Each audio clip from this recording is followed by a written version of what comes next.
મારું નામ છે સોલંકી દિનેશભાઈ નારણભાઈ. આ બાજુનું ગામ ઉંબા છે, ત્યાંનો હું વતની છું અને આહિર સમાજનો યુવા આગેવાન છું. આ વિસ્તારમાંથી આવું છું. આ ઓમનાથ મહાદેવ મંદિર અહીં મારા ગામના સાનિધ્યમાં જ આવેલું છે. 12 ગામની જગ્યા છે. વર્ષો પહેલાં 24ની જગ્યા પણ કહેવાતી. આનું બહુ અનેરું મહત્ત્વ છે. અહીંયા વર્ષોથી લોકો મન્નત પોતાની માનવા આવે છે, બાધાઓ રાખે છે, આખરી રાખે છે અને જે પૂરી થાય છે. સાથે સાથે સમયની સાથે સાથે અહીં પણ ડેવલપ થયો છે, વિકાસ થયો છે.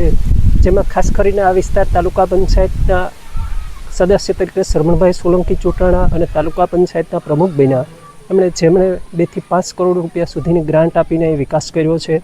અહીંયા મંદિરમાં કુંડોની વ્યવસ્થાઓ કરી છે, નાહવા માટેની વ્યવસ્થાઓ છે, ભાઈઓ અને બહેનો અલગ અલગ વ્યવસ્થા છે. બેઝિક જરૂરિયાત તરીકે અહીં ટોયલેટો, બાથરૂમો, કપડાં બદલવા માટે, બૈરા માટે બધી વ્યવસ્થાઓ કરેલી છે.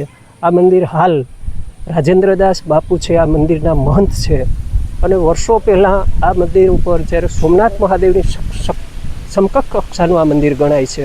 વર્ષો પહેલાં મોહમ્મદ ગઝનીએ જ્યારે સોમનાથ મંદિર ઉપર ચડાઈ કરી ત્યારે અહીં રાતવાસો કરી અને બાજુમાં આવેલું સૂર્ય મંદિર છે તેને ધ્વંસ કરવામાં આવ્યું છે.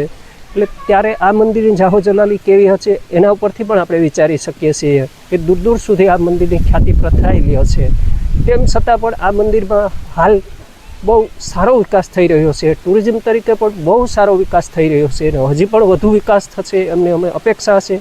અને બીજી અપેક્ષા તો સરકારશ્રી પાસેથી અમારી એ છે કે આ વિસ્તારમાં જે 12 સૂર્ય મંદિરો આવેલા છે જેમને સરકાર દ્વારા સારી રીતે વિકસિત કરવા માટેનો એક પ્રોજેક્ટ કાર્યરત છે. તેમાં ખાસ કરીને અમારા આ બાજુમાં આવેલું સૂર્ય મંદિર છે તેમને વિકસિત કરવા માટે થઈને જે શરમણ સોલંકી સાહેબે પ્રયાસો ખૂબ સારા કર્યા છે. અહીં પ્રવાસન મંત્રી મુળુભાઈ બેરાને પણ તેઓ લઈ આવ્યા હતા અને તેમણે પણ ખાતરી આપી છે કે ભવિષ્યમાં ખૂબ સારો વિકાસ થશે.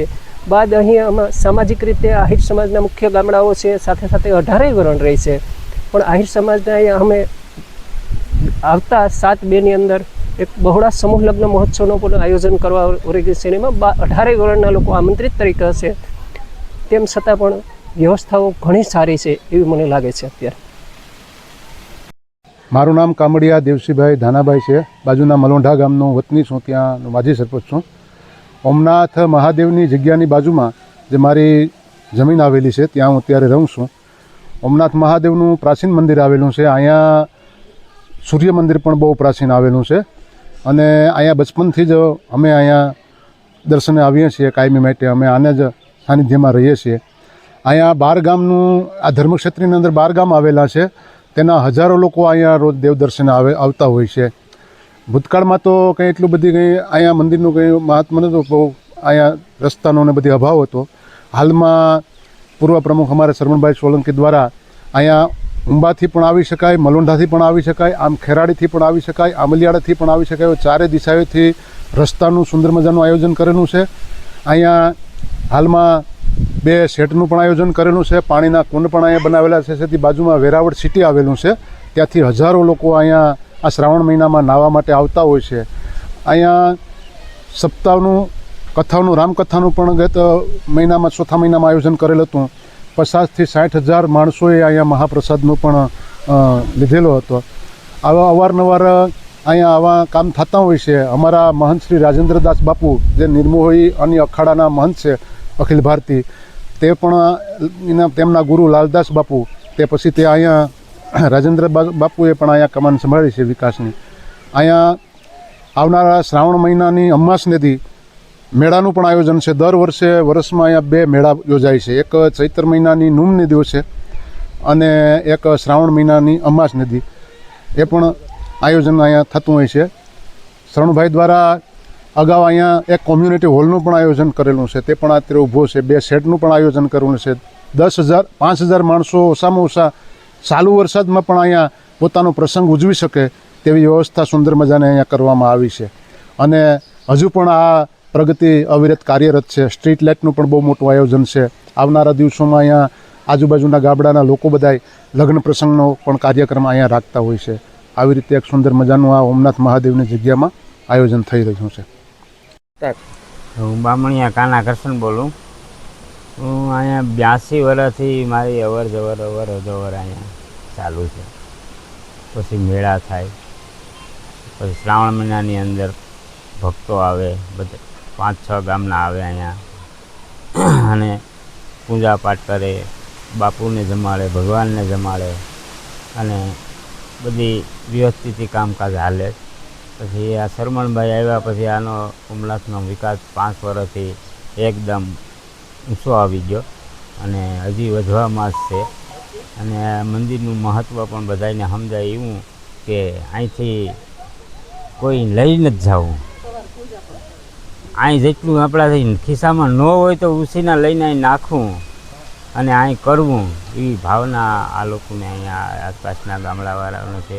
6 ગામને તો ખાસ છે એવી કે ન હોય તો ગમે ત્યાંથી લઈને ત્યાં ફાળો લઈને પણ ત્યાં ચાલુ કરો કામ.